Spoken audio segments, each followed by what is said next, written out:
Good afternoon, Packers fans. Aaron Negler here with your Packers Daily Chat, coming to you live on the Cheesehead TV social channels.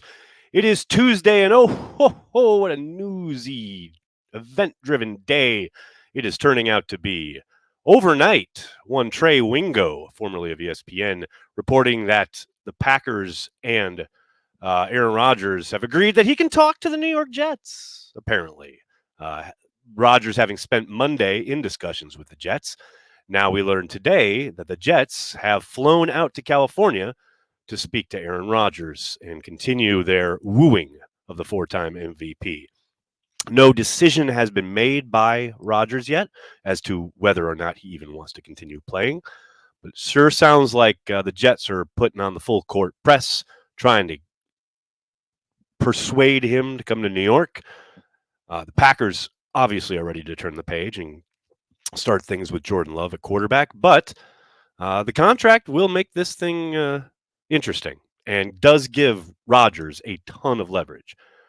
But interesting times, to say the least. The Jets offer Rodgers a really good football team, strong coaching staff, a lot of weapons to play with. Probably need some help along the offensive line, but you can probably bet with Nathaniel Hackett in the door, an ability to carve out and mold their offense to 12's liking. It's an attractive proposition, no question about it. We will see. We shall see how events unfold. One of the reasons I had to go early today, I've got something early in the evening, but if any news breaks later in the day / through the evening, I will come back live and chat with you all. In the meantime, it's good to see everybody here in the comment section. Hello to everybody. Stu is here. Big B is here. What's up, Big B? Good to see. Adam is here. Kevin, what's up, Kevin? How are you? George is in here. George Costanza, what a handle, says he just wants it to end. I've seen that posited a lot today on my Twitter mentions. I get that people are sick of it, sick of the push and pull, the back and forth. All I can say is just keep scrolling. Doesn't hurt anything to just skip over it. Now, I understand the headlines are always there and people are going to be talking about it, but nobody is making you engage with it. That's all I can say. Gary, thanks for the super chat. Wendell wrote an interesting article on Cheesehead TV about possible Jets players who could be part of a deal for Aaron Rodgers. Is there a player you favor? Not particularly, just because I don't expect a player to be involved. I'm really appreciative of Wendell for putting that together, but I would be absolutely shocked if a player is involved in any trade compensation for Aaron Rodgers. I think one of the things they're trying to kind of suss out here, the Jets, I mean, is Aaron Rodgers' commitment level in regards to if he does end up in New York, how long does he plan on playing? Because I do think whatever that commitment is going to be pretty linked and locked in with whatever compensation they end up offering for Aaron Rodgers. I can't imagine they want to throw a player in that mix. But, hey, crazier shit has happened. So I'm not going to completely dismiss that idea.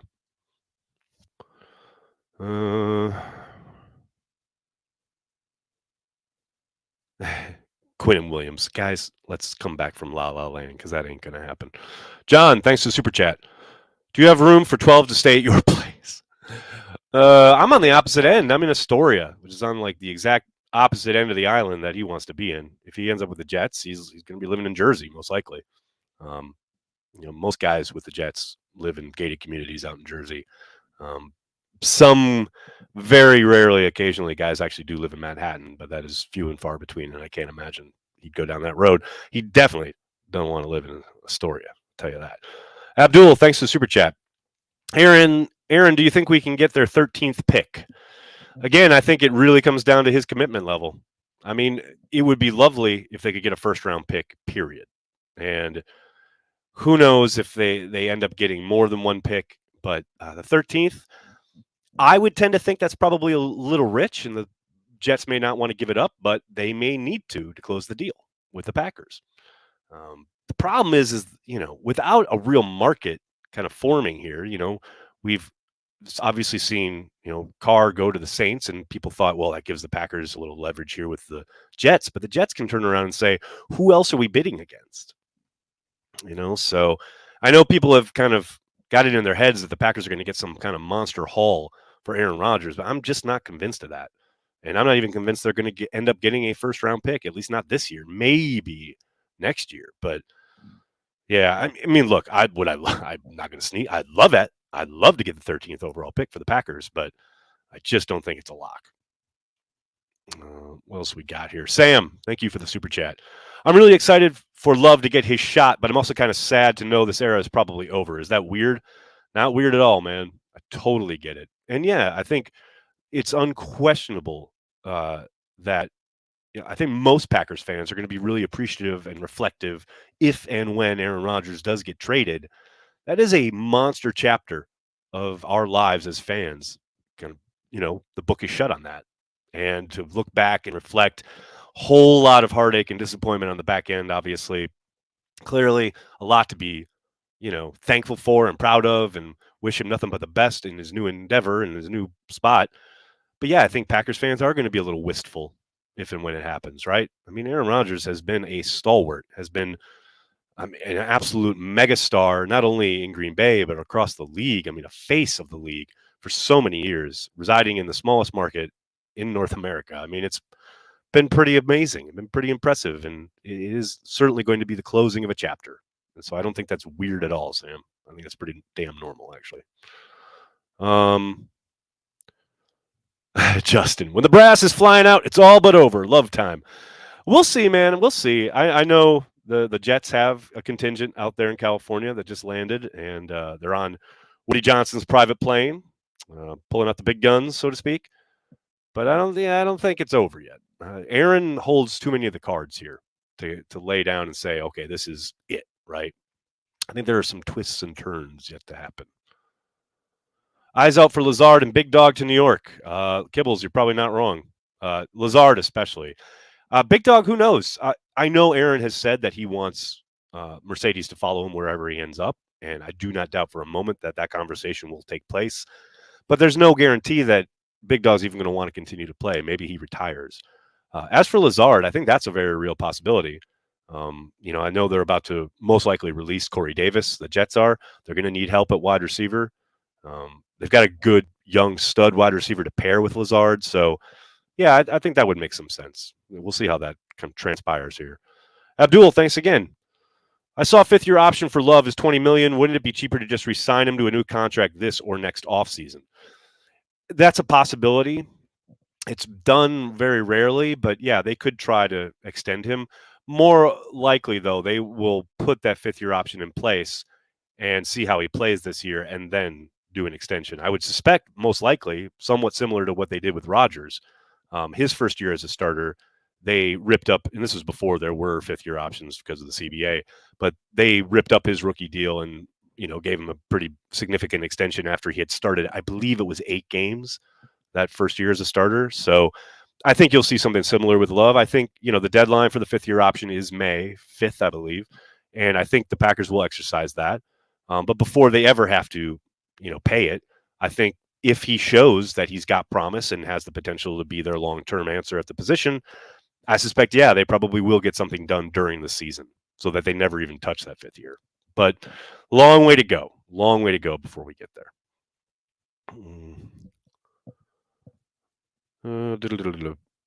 Panthers, Miami, maybe a second rounder or 2 for a conditional 1 in 24.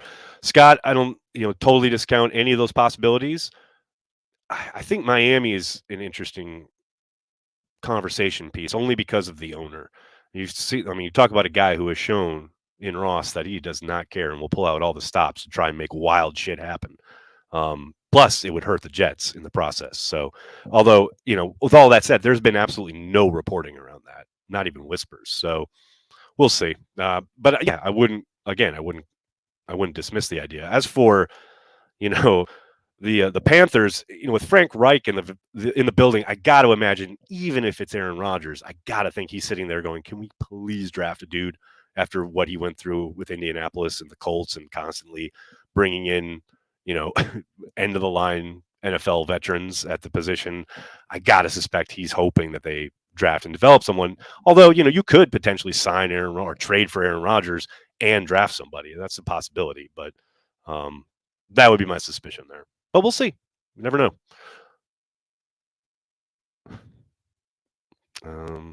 Babs, I don't know what that's about, baby. I'll see you later. Nuclear Family, thanks for the super chat. If Rodgers is talking to the Jets, isn't it likely that the trade comp has already been decided in addition to picks? Who are some Jets players you'd like?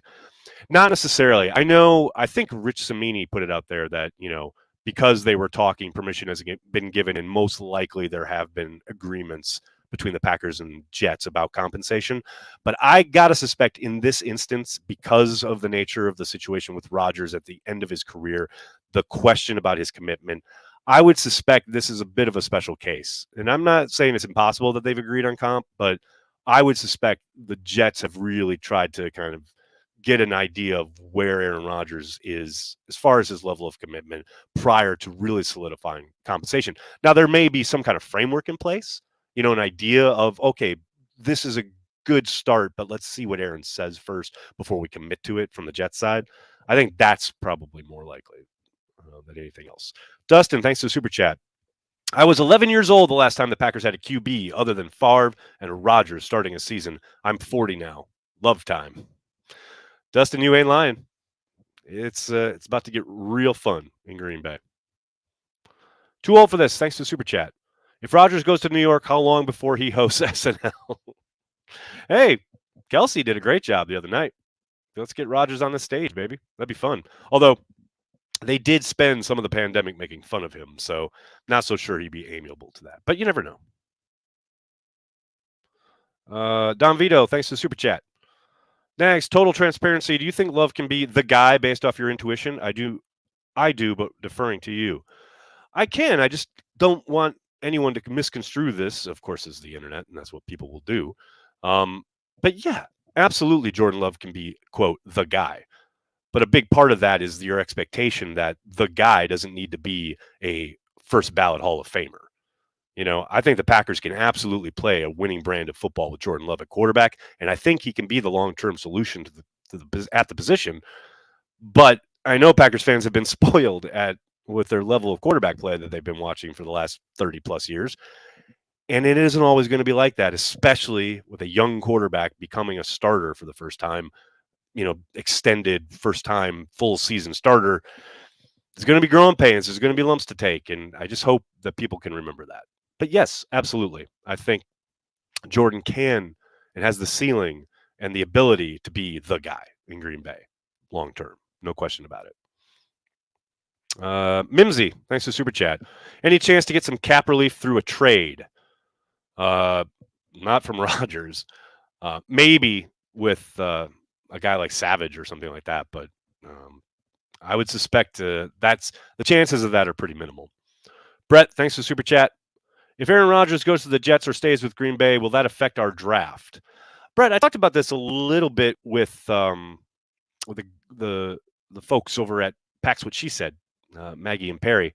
If you haven't checked that out yet, I highly recommend you do so each and every week because they have a fantastic Packers podcast. But I think ever so slightly, if they have guys rated in the same way, like kind of similar grades on two different positions, say, and they're about to be on the clock, I think they're probably going to defer to the guy who they think can come in and probably support their young quarterback right away if they do indeed turn the page and end up with, Jordan Love as their starter.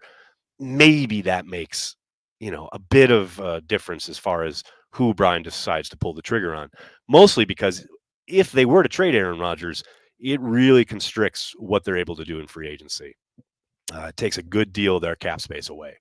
And they may not be able to find answers in free agency where they're going to need to turn to the draft and say, okay, we need guys who maybe, as the Packers are wont to do, find a guy who played big time ball in a big time program who they feel can step on the field and help them from week one on, rather than, a high upside guy, big time athlete who maybe doesn't have what they consider, the pedigree or the ability to step in from day one and start for them.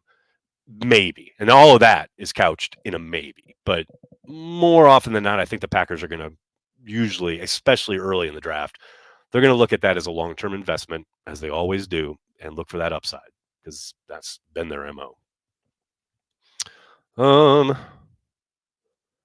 Dustin, thanks for the super chat. You'll know it's serious when Rodgers reaches out to local ayahuasca dealers in New York City. Fair play. Fair play. Aaron Lambert, welcome to fourth place in the division. Aaron, are you a Bears fan? Are you welcoming us to your neighborhood? That's adorable. I mean, who knows? Maybe like anything's possible, right? If the NFL stands for not for long and the Packers could completely collapse, no question about it. I don't see it happening, though. Dylan, thanks to the super chat. Has Rodgers talked with the Packers since the retreat, or will he be speaking with them after talking to the Jets? Staying with one team still on mind. Oh, you mean like staying with the Packers and like throughout the entirety of his career? Sure feels like that ship has sailed. However, from all indications, no, he has not spoken with the Packers whatsoever, other than his representatives getting permission to speak with the Jets and for him to speak with the Jets. So, yeah, as far as we know, nah, not since the retreat. Nothing between the Packers and Rodgers. What else we got? Am I watching Chelsea? Chelsea's on the TV right over in this corner, ladies and gentlemen. Of course I'm watching Chelsea. Please.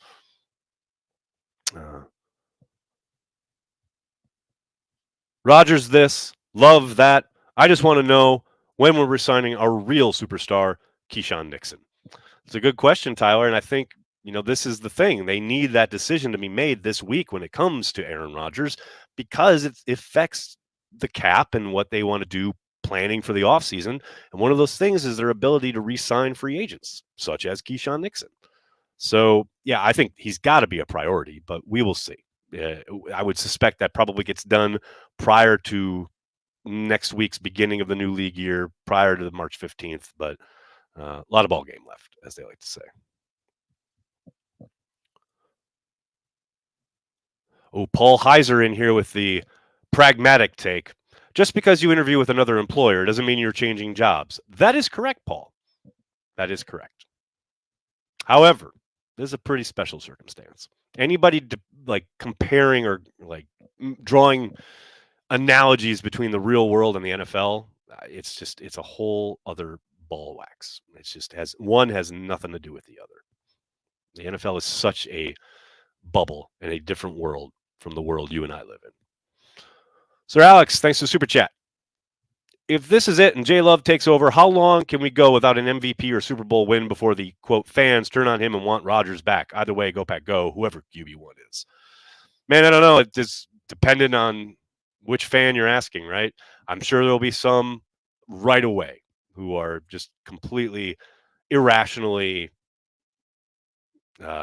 predisposed to hate Jordan Love and everything he does, and you'll need to win them over. But, it really doesn't matter. Once that page gets turned, it's turned. And regardless of what happens in Jordan's ascension or kind of failures or what have you, they're still going to be, post Rodgers. And the idea of possibly getting Rodgers back is just going to be impossible. And at that point, hell, it might even be like a year or two and Rodgers is retired. So, I don't think there's much that Jordan Love can do in that sense. Robin, good question. Is Rasul suited to safety? I know we had an article about it on Cheesehead TV today, and I know some people have kind of drawn that arrow from that cornerback position to safety for Rasul. I don't know if I'm completely sold on it. I think he could be. I think, don't tell me what a guy can't do. Tell me what he can do. And I think he can do it. But I don't know if that's like the natural progression that everyone seems to want to make it out to be. I know last summer he did play safety in camp, but that was because Darnell Savage had hurt his hamstring on family night and they were down bodies and they needed somebody back there and he stepped in.